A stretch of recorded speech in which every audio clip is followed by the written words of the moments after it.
बच्चों, आज हम देख रहे हैं बीकॉम पार्ट सेकंड का लेबर कॉस्टिंग चैप्टर हम अभी चल रहा है। इसमें क्वेश्चन नंबर 9 देख रहे हैं। इसमें दिया हुआ है एक श्रमिक को 2 रुपये प्रति घंटे के हिसाब से सप्ताह कार्य दिन 5, यानी एक सप्ताह में 5 दिन होता है। 2 रुपये प्रति घंटे से, ये याद रखना है, पर आर दे रखा है।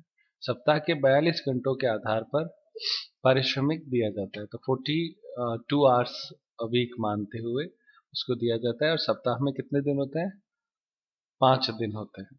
मशीन की देखभाल के लिए कार्य अनुपस्थिति का साधारण समय 12 मिनट प्रतिदिन है।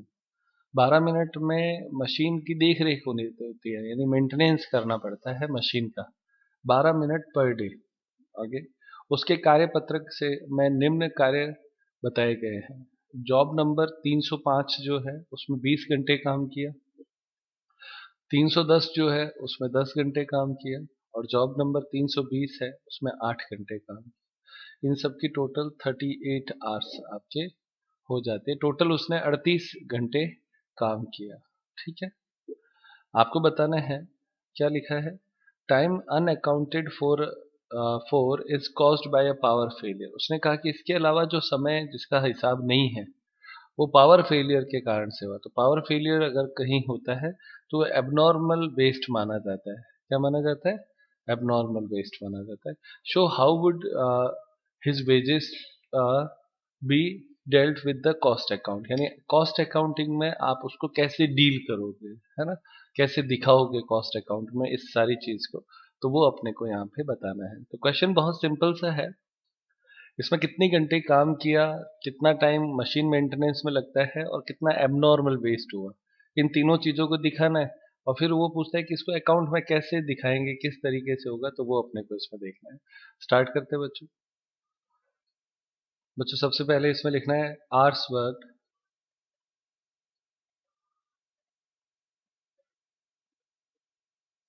आवर्स वर्कड में कितने घंटे उसने काम किया? तो 38 आवर्स उसने टोटल काम किया था। अलग अलग जॉब पे था। उसके बाद में नेक्स्ट पार्ट उसका होता है मशीन मेंटेनेंस टाइम कितना था।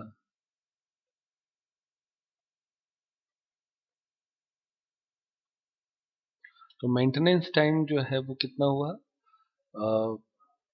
12 मिनट पर डे है, तो 5 डे हो गया। और डिवाइड बाय 60 कर दो ताकि वो आवर्स में आ जाएगा। तो 12 × 5 60 होता है। 60 में 60 का भाग देंगे तो 1 घंटा जो है पूरे सप्ताह में वेस्ट हो जाता है। तो टोटल 39 आवर्स ऐसे हैं जो नॉर्मली काम हुआ। तो एबनॉर्मल वेस्ट कितना हुआ?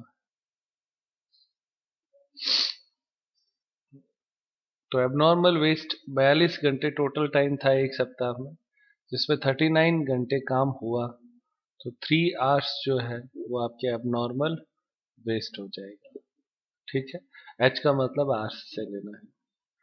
अब अपने को ये पूछता है कि आपको इसको कैसे दिखाएंगे अलग अलग हिसाब से, तो उसको अपने चेक करता है। तो सबसे पहले आप लिखिए नॉर्मल वेजेज।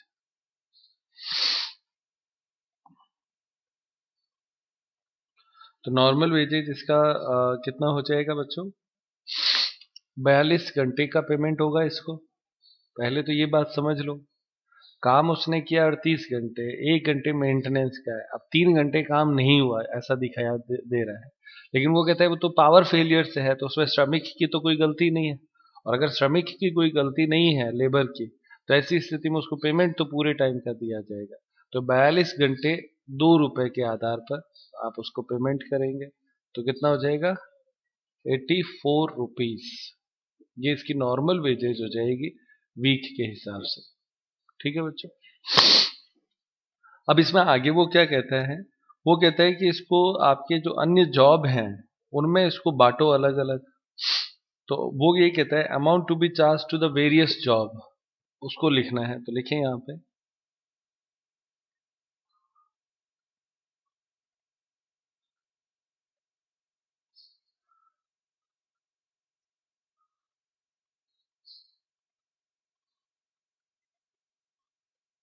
जॉब्स। अलग अलग जो जॉब थे, तो 3 तरह के जॉब थे ना, उसमें ए, बी और सी लिख देता हूँ। 3 जॉब थे। आप चाहें तो उसका नंबर भी लिख सकते हैं, जॉब संख्या दे रखी है ना, तो आप जॉब संख्या भी लिख सकते हैं। एक पे 20 घंटे काम किया, एक पे 10 घंटे काम किया, और एक पे 8 घंटे काम किया, है ना। और टोटल 38 घंटे हमने कहा कि काम किया, और 1 घंटा उसका मेंटेनेंस का होता है। सही है। तो टोटल काम उसने कितने किया? 39 घंटे, ऐसा माना जाएगा। और 2 रुपए से उसको पेमेंट होता है, तो कितना हो गया? 78 रुपीज।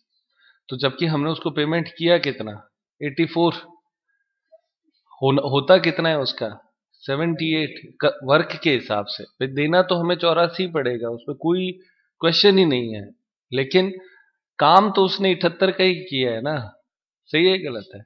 तो अब बाकी जो हमने पेमेंट किया, तो इसमें से इसको घटाओ, कितना आता है? 6 रुपए। ये आपके वेस्टेज हो गया, लॉस कह सकते हैं।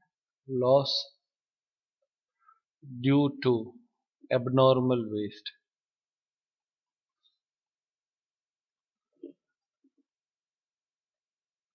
Of time. समय के एबनॉर्मल वेस्ट के कारण से 6 रुपए का क्या हो गया? लॉस हो गया। Allocation of wages to jobs. अलग अलग जॉब में उसका एलोकेशन करना है। तो फर्स्ट जो आपके है, जिसको हमने ए कहा जॉब, तो उसमें 20 घंटे काम हुआ, और 38 घंटे टोटल का टाइम था। जबकि पेमेंट आपने 78 रुपीज किया है, तो कितना आता है? 41। बी जॉब के लिए तो 10 डिवाइड बाई 38 इंटू 78 कितना होता है? 20.52। 20.52। और थर्ड 8/38 इंटू 78, 16.42। ये आपके इसमें आ जाएगा। ठीक है बच्चों, तीनों का एलोकेशन आपके इसमें आ जाएगा। बस ये इतना ही सवाल है बच्चों। प्यारे बच्चों, इस पूरे क्वेश्चन में आपको एक बात जो सिखानी है वो है जॉब। ये जॉब शब्द क्या है, और अलग अलग जॉब के बारे में क्या होता है। जैसे कई बार क्या होता है कि जैसे जो फैक्ट्रियां होती हैं, वो as per the job work करती है। एक शब्द है जॉब वर्क, ध्यान से सुनना। तो जॉब वर्क में क्या होता है कि उसका काम ये होता है कि वो जैसा आप काम लेके जाते हो ना, वैसा वो कर देते हैं। अब जैसे मान लो, इसको एक छोटे एग्जाम्पल के रूप में बताऊं, तो जैसे लकड़ी का काम करते हैं, है ना। तो लकड़ी का काम करने वाला व्यक्ति क्या करता है, उसको जाके बोलते हैं कि भैया हमें टेबल बना के देनी है, तो वो टेबल बना देता है। उसको जाके बोलते हैं भैया पलंग बना के देना है, तो पलंग बना देता है। तो वो जो काम अलग अलग करता है, वो सारे जॉब कहलाते हैं। समझ में आती है बात? इसी तरह से जो जितनी भी कंपनियां हैं जो दवाइयां बनाती है, तो दवाई बनाने वाली जो फैक्ट्री है ना, वो सबके लिए दवाइयां बनाती है। जैसे पैरासीटामॉल बनानी है, तो पैरासीटामॉल तो एक सॉल्ट हो गया। तो पैरासीटामॉल से रिलेटेड कोई भी कंपनी अपनी दवाई बनानी है, तो उसके पास जाती है कि मेरे को है ना पैरासीटामॉल बना के देना है। और वो आपके लिए जॉब कर देगा। पैरासीटामॉल बनवा लो, चाहे कोई भी दवाई बनवा लो, जो भी बनवानी है, वो आपको बना के देगा, आपके ब्रांड के नाम से बना के दे देगा, और आपकी मोहर लगा देगा उस पर। तो वो आपके अनुसार क्या कर रहा है, जैसा आप उसको बोल रहे हो वैसा वो आपके लिए जॉब कर देता है। ठीक उसी तरह से प्रिंटिंग जॉब जो करते हैं, सुन रहे हो ना, एग्जाम्पल से इस कंसेप्ट को समझा रहा हूँ। तो प्रिंटिंग जॉब करने वाला जैसे चद्दर प्रिंटिंग करता है, तो उसको बोलता है यार मेरे को ये वाली डिजाइन प्रिंट करके दे दो, तो वो आपके लिए क्या करता है, उसका काम जॉब वर्क है। जॉब वर्क मतलब जो लोग उसके पास जैसा काम लेके आएंगे वो वैसा कर देगा। तो अब चूंकि फैक्ट्रियां हैं बड़ी बड़ी, तो चद्दर प्रिंटिंग करवानी है मेरे को, तो मैं गया कि भाई मेरे को 1,000 चद्दर इस प्रिंट में चाहिए, कि ठीक है सर हो जाएगी। तो वो आपके प्रिंट करके दे देता है। दूसरा व्यक्ति गया तो दूसरा जॉब, तीसरा गया तो तीसरा जॉब। तो फैक्ट्री एक ही है, पर वो एज पर उसके रिक्वायरमेंट के अनुसार काम करके देती है, तो इसका मतलब वो जॉब वर्क करती है। ठीक है ये बात। तो ये एक शब्द है जॉब। अब इसमें ये जॉब नंबर दे रखे थे, तो हर काम को एक नंबर दे दिया जाता है ताकि उसकी अकाउंटिंग हो सके। ये जॉब कॉस्टिंग का पार्ट होता है। वैसे इसका एक पूरा चैप्टर आगे हमने देखेंगे तो उस समय और आ जाएगा, पर जॉब कंसेप्ट समझ में आना जरूरी है। ठीक है प्यारे बच्चों, दो श्रमिक ए तथा बी को समान कार्य दिया गया, दोनों को एक जैसा काम दिया गया, ठीक है। श्रम लागत का अनुमान 15 रुपए प्रति घंटे के हिसाब से 32 घंटे का है। मतलब जो उनको काम दिया गया था वो 15 रुपए प्रति घंटे से पेमेंट होगा, और टाइम कितना होगा उसका 32, क्योंकि उसने कहा एक समान काम दिया गया है, दोनों को 32 घंटे उसके लिए दिए गए। तो जो स्टैंडर्ड टाइम है वो 32 आवर्स हो गया, सही है ना। आगे, ऊपरी व्यय की अवशेष दर 45 रुपए प्रति श्रमिक घंटा है, तो ओवरहेड 45 रुपए प्रति घंटे के हिसाब से और खर्च होता है, ये भी समझ में आता है, कोई दिक्कत नहीं। अच्छा, इस तरह की कोई चीज आती है ना तो इसमें परेशान नहीं होना है, कोई कैलकुलेशन का पार्ट नहीं है। इसने लिखा है प्रति श्रमिक घंटा है, तो हर एक घंटे के लिए कितना हो जाता है 45 रुपए और खर्च लगता है, ओवरहेड बोलते हैं इसको। दोनों श्रमिकों द्वारा कार्य में ली गई सामग्री का मूल्य 1200 रुपए के लिए है। जो जिस मटेरियल उन्होंने यूज किया वो क्या था, 1200 रुपए का। तो अब आप देखो, अब तक किसी भी प्रश्न में मटेरियल शब्द नहीं आया था, इसमें मटेरियल शब्द भी आया है और ओवरहेड भी आया है। तो वो अपने से इस प्रश्न में टोटल कॉस्ट पूछेगा। क्या पूछेगा, तो टोटल कॉस्ट का फॉर्मूला होता है material plus labour plus overhead. क्या होता है, मटेरियल, लेबर और ओवरहेड तीनों जोड़ देते हैं तो टोटल कॉस्ट आ जाता है। इस प्रश्न में तीनों आ गए हैं, सही है ना। लेबर भी आ गया, ओवरहेड भी आ गया और मटेरियल भी आ गया। अब पूछता है उत्पादन की कारखाना लागत दोनों श्रमिकों की हाल से योजना के अंतर्गत 50% के आधार पर क्रमशः 2700 रुपए और 2910 रुपए है। फैक्ट्री कॉस्ट जो है वो कितनी कहता है, कारखाना लागत जो है वो दोनों की कितनी है, 2700 और 2910 है। ए और बी द्वारा कितना समय लगाया गया ये ज्ञात करना है। समझ में आती है बात। इसने अपने को ओवरऑल सारी चीजें दे दी हैं। फैक्ट्री कॉस्ट मतलब सारी चीजें आ गई, मटेरियल, लेबर और ओवरहेड तीनों जोड़ते हैं तो फैक्ट्री कॉस्ट बनती है। उसने कहा ए को टोटल इतना पेमेंट हुआ और बी को टोटल इतना पेमेंट हुआ। अब इसके आधार पर, और उसमें भी योजना कौन सी है, हाल से 50% है। इससे आपको ये बताना है कि कितना समय उन्होंने काम करने में लिया था। समझ में आया। क्वेश्चन इंपॉर्टेंट, मार्क कर लो, बहुत अच्छा क्वेश्चन है ये। अच्छा, इस पॉइंट ऑफ व्यू से है कि आपको आंसर दिया हुआ है, आंसर के बेस से टाइम लेना है। हमेशा क्या होता है, टाइम के बेस पे आप वेजेज निकालते हो, यहाँ वेजेज के बेस पे आपको टाइम निकालना है। ठीक है, स्टार्ट करते हैं बच्चों। देखें पहले बच्चों, क्वेश्चन नंबर 10 का आंसर देखते हैं। इसमें सबसे पहले आपको एक टेबल बनानी है जिसमें ए और बी दोनों का नाम लिख दो। हमारे पास प्रश्न में जो दे रखा है उसको भी लेते हैं। हमारे प्रश्न में दे रखा है सबसे पहले मटेरियल। तो मटेरियल दोनों में कितना कितना खर्च होता है, दोनों में 1200 रुपए का मटेरियल, यानी सेम मटेरियल वो दोनों यूज में लेते हैं। मटेरियल की बात में आपको सेकंड पार्ट लेना होता है लेबर। तो लेबर उसको जो पेमेंट होगा वो कितना होगा, 32 घंटे काम हुआ और 15 रुपए प्रति घंटे के हिसाब से है, सही है ना। तो कितना होता है, गुणा करके बताना। दोनों को समान, यानी इतना तो पेमेंट हो गई, सही है ना। भाई नॉर्मल वेजेस तो उनको देना ही पड़ेगा, तो ये नॉर्मल वेजेस आ गए। और उसके बाद में इसको देना है ओवरहेड। तो ओवरहेड आपके 32 घंटे के लिए है और 1 घंटे का 45 रुपए से है।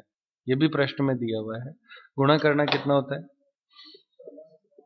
1400, 1440, दूसरे का 1440, तीनों की टोटल लगा लें।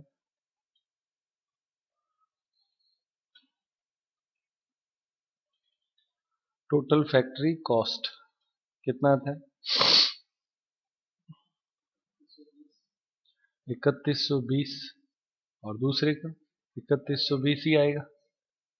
आ रही है बात समझ में। अब हमें वो कहता है कि हमने एक्चुअल में पेमेंट कितना किया, ये तो अनुमानित हो गया। अब नीचे लिखो एक्चुअल पेमेंट।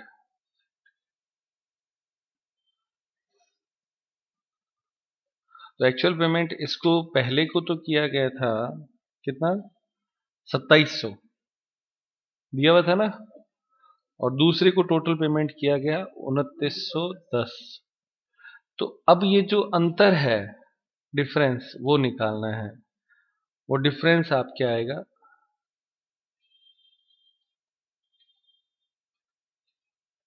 डिफरेंस को आप सेविंग की कह सकते हो। कितना है पहले में difference?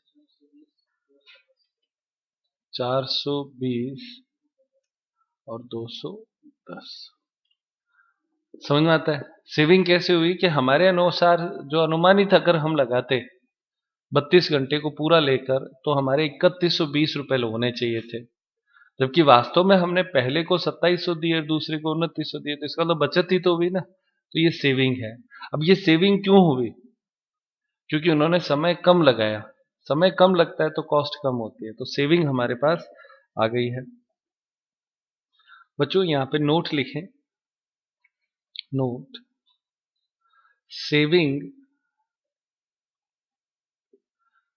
is related to labor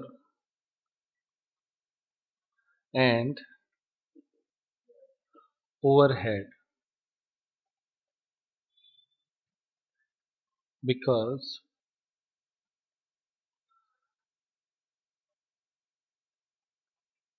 these are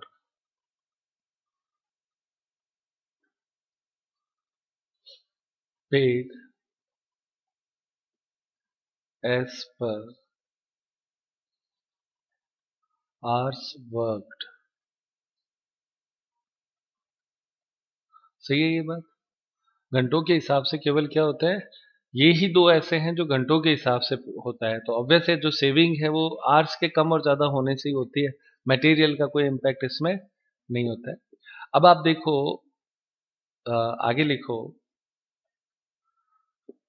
so saving will be divided in the ratio of overhead and labor। तो ये भी बात इसमें इंपॉर्टेंट हो गई। तो रेशियो क्या होगा, किस किस का होगा? ओवरहेड अनुपात लेबर। ओके। ओवरहेड प्रश्न में दिया है 45 रुपए प्रति घंटे से था, जबकि लेबर जो है वो किस अनुपात में बचत करती है अपने को? 50% से। सही है ना? 15 रुपए लेबर दे रखा है, लेकिन हेल्थ से जो है वो 50% ही पे करता है बचत का। सही है या गलत है? बचत का कितना परसेंट पेमेंट करता है? 50%। तो 15 रुपए नहीं लिखेंगे, 7.5 लिखेंगे, 7.5। ठीक है। अब इसको आपस में काटो तो अनुपात बनेगा, ये एक बार और ये 6 बार, तो 6:1 आएगा। चेक करके देख लो। 7.5 का भाग दे दो ना 45 में, पता चल जाएगा, कैलकुलेटर पे करके देख लो। अब जो ये 420 रुपए आए ए के,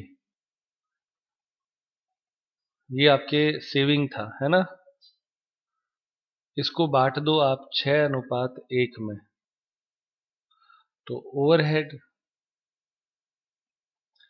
आएगा 420 इंटू 6/7। अनुपात बट्टे अनुपातों का योग लेना है ना? तो अनुपातों का योग 7 होता है। कितना आता है बच्चों? 360। और लेबर 420 इंटू 1/7 कितना होता है? 60। टोटल 400। इसका मतलब हमने ओवरहेड कितना पेमेंट किया? 360 पेमेंट किया। सही है ना? 360 रुपए हमारे जो बचत हुई वो किसके कारण से हुई? ओवरहेड के कारण से। तो लिखो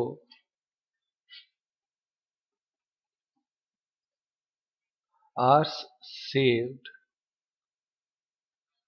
इक्वल टू 360 रुपए की बचत हुई, जिसमें 1 घंटे की बचत के 45 रुपए होते हैं। सही है ये बात? प्रश्न में अगर हमारा 1 घंटा बचता है तो 45 रुपए ओवरहेड बचता है, तो 360 में कितने घंटे हो जाएंगे? 360 बट्टे 45 करो, कितना आता है? 8 आवर्स।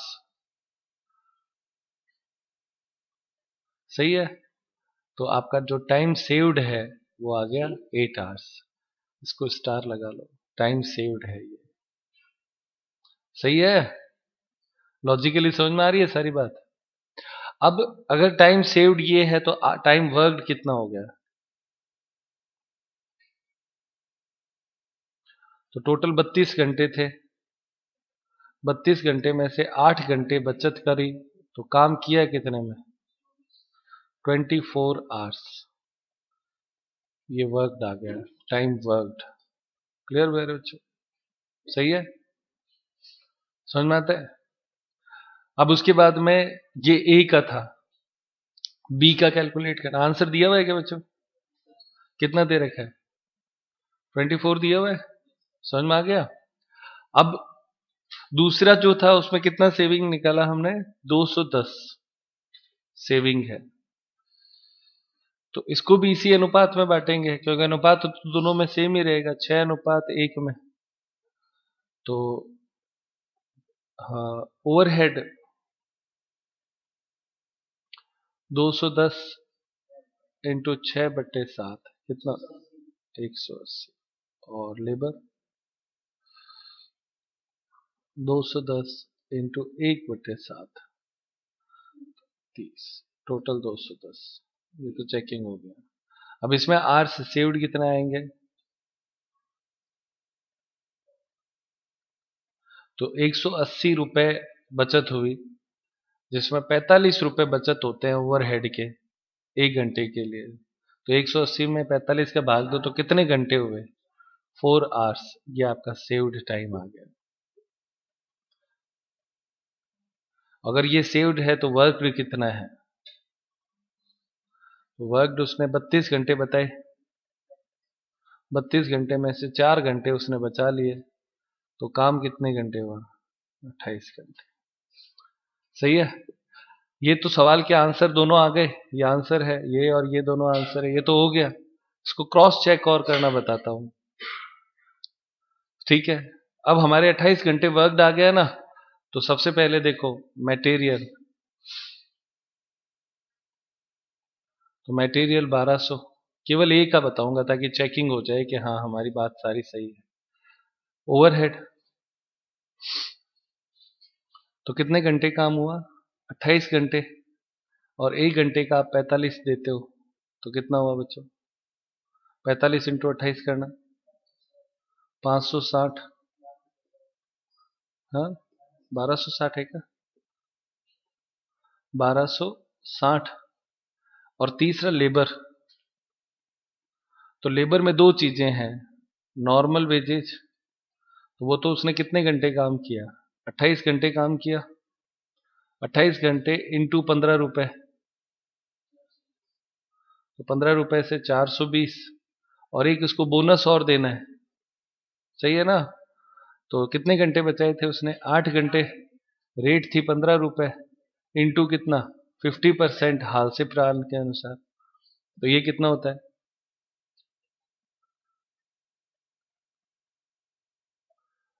15 into 8 into 50%।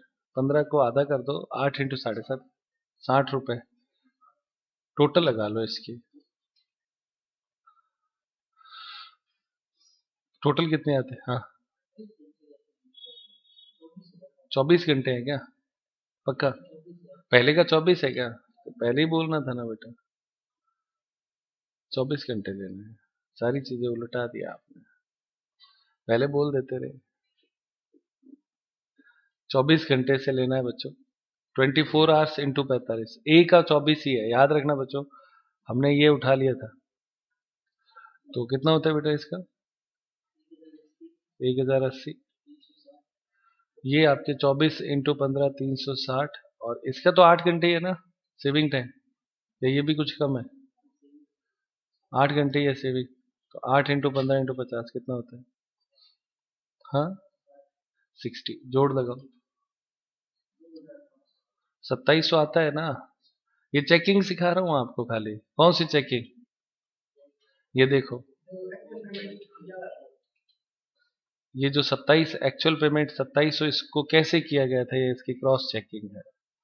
ठीक है बहनों, तो ये सवाल आज की क्लास यही समाप्त करते हैं।